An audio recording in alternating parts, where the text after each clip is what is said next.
Ya pemirsa, kita ke informasi lainnya, jaga kesehatan di tengah cuaca buruk saat ini pemirsa, karena Dinas Kesehatan Provinsi Jawa Barat menemukan 10 warga terpapar virus super flu.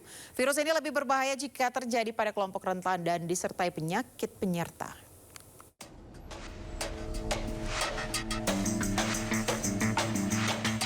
Dinas Kesehatan Provinsi Jawa Barat mengonfirmasi virus super flu menyerang sejumlah warganya.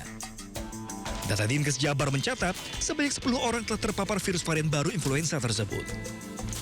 Ke-10 warga tersebut terkonfirmasi pada bulan Agustus hingga akhir tahun 2025. Kini ke-10 warga telah pulih. Virus super flu gejalanya lebih lama jika dibandingkan dengan flu biasa.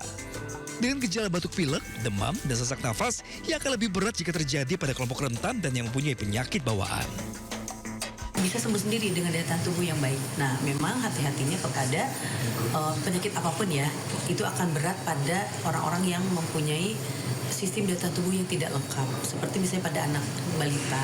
Yang kedua adalah pada lansia. Dan ketiga pada orang-orang yang punya komorbid, hipertensi, diabetes, jantung, begitu. Semua penyakit pun nggak hanya influenza tipe A ini, tetap dengan kelompok rentan ini harus lebih melakukan perilaku hidup bersih dan sehat, termasuk cuci tangan setelah melakukan aktivitas. Menkes menegaskan super flu bukanlah virus baru, melainkan varian baru dari virus influenza A yang telah lama dikenal di dunia medis.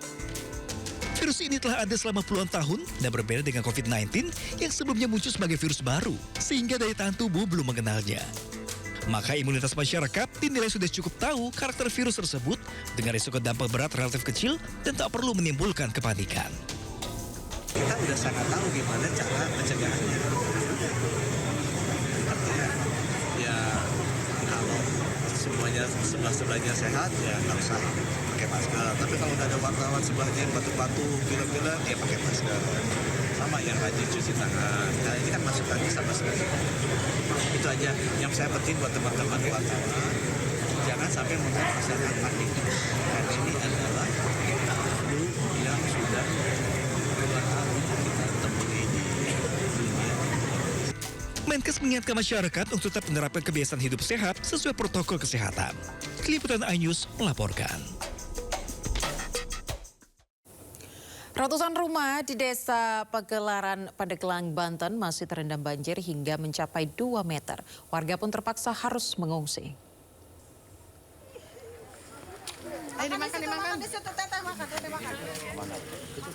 Dua hari diterjang hujan deras, pemirsa, sejumlah kawasan di Pandeglang, Banten terendam banjir. Salah satunya di Desa Pagelaran.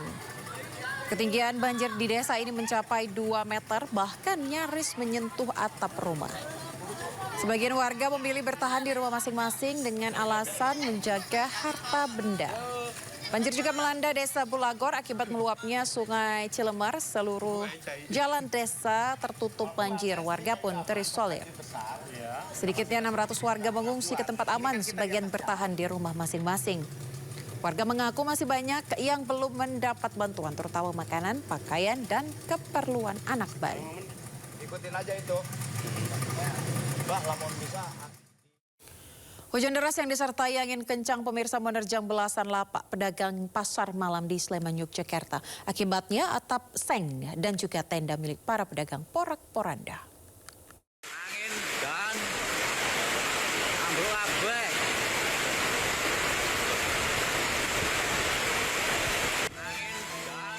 Sebuah pasar malam di Desa Sidomoyo, Porak-Poranda usai diterjang hujan deras disertai angin kencang di Kabupaten Sleman, Yogyakarta. Kuatnya hempasan angin membuat belasan lapak pedagang pasar malam turut berantakan.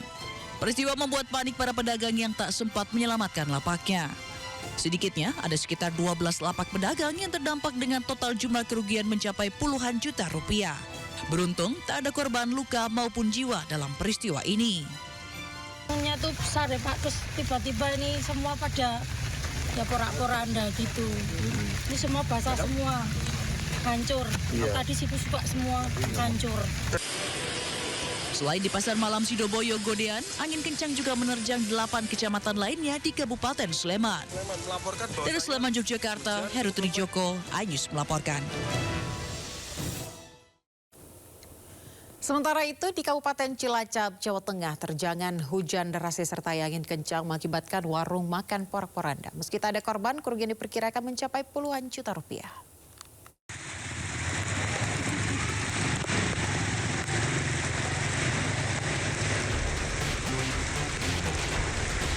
Inilah video amatir yang direkam warga yang menggambarkan kondisi jalanan kota Cilacap, Jawa Tengah sesaat setelah terjadinya hujan deras dan tiupan angin kencang.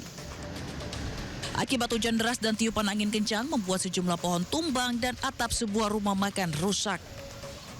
Seluruh karyawan dan pengunjung panik berlarian menyelamatkan diri.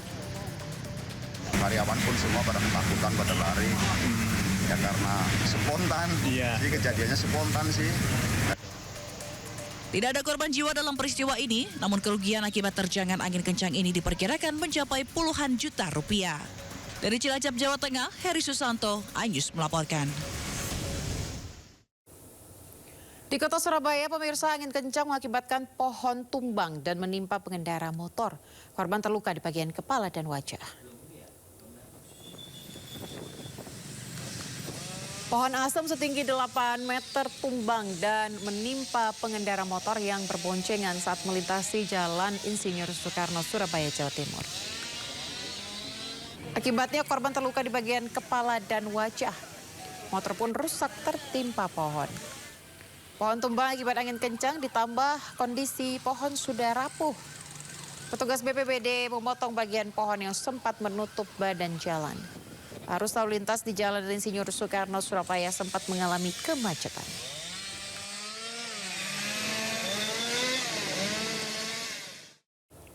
Petugas Basarnas Posar Sukabumi, Jawa Barat, pemirsa, evakuasi sejumlah pasien dan tenaga medis yang terjebak banjir saat merendam Puskesmas Pelabuhan Ratu.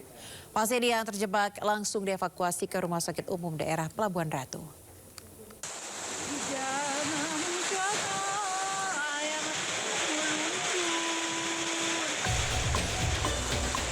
Hujan deras yang mengguyur wilayah Pelabuhan Ratu, Kabupaten Sukabumi, Jawa Barat menyebabkan Puskesmas Pelabuhan Ratu terendam banjir. Sejumlah ruangan pelayanan hingga perawatan terendam banjir setinggi 50 cm hingga 1 meter. Tak hanya itu, sejumlah alat kesehatan yang menjadi penunjang ikut terendam banjir. Banjir yang terjadi di Puskesmas Pelabuhan Ratu ini kerap kali terjadi akibat luapan sungai yang berada di depan puskesmas. Akibat peristiwa ini, 10 orang pasien dan tenaga medis terjebak di dalam ruangan. Petugas Basarnas Posar Sukabumi selanjutnya mengevakuasi para pasien dan tenaga medis ke tempat aman.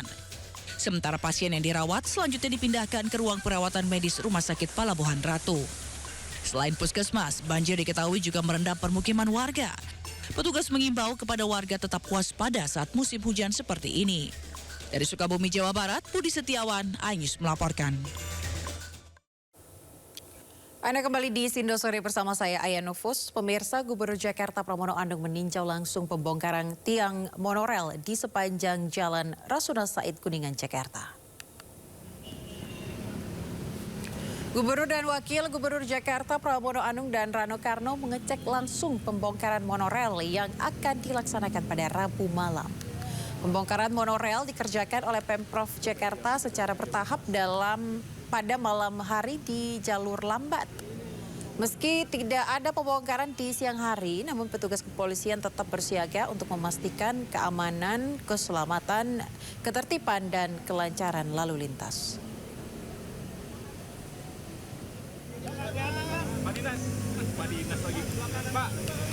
Ya, proyek ini pemirsa menargetkan pembongkaran 98 tiang dengan target rampung pada bulan September mendatang. Pemprov DKI Jakarta menyediakan anggaran sekitar 254 juta rupiah untuk pembongkaran tiang monorel. Sementara 100 miliar rupiah dianggarkan untuk penataan jalan dan peningkatan lampu penerangan. Diketahui proyek kereta monorel pertama kali dimulai pada tahun 2004, namun pada 2007 proyek ambisius ini terhenti di tengah jalan akibat berbagai persoalan, mulai dari sengketa aset, masalah pembiayaan hingga keraguan kelayakan ekonomi.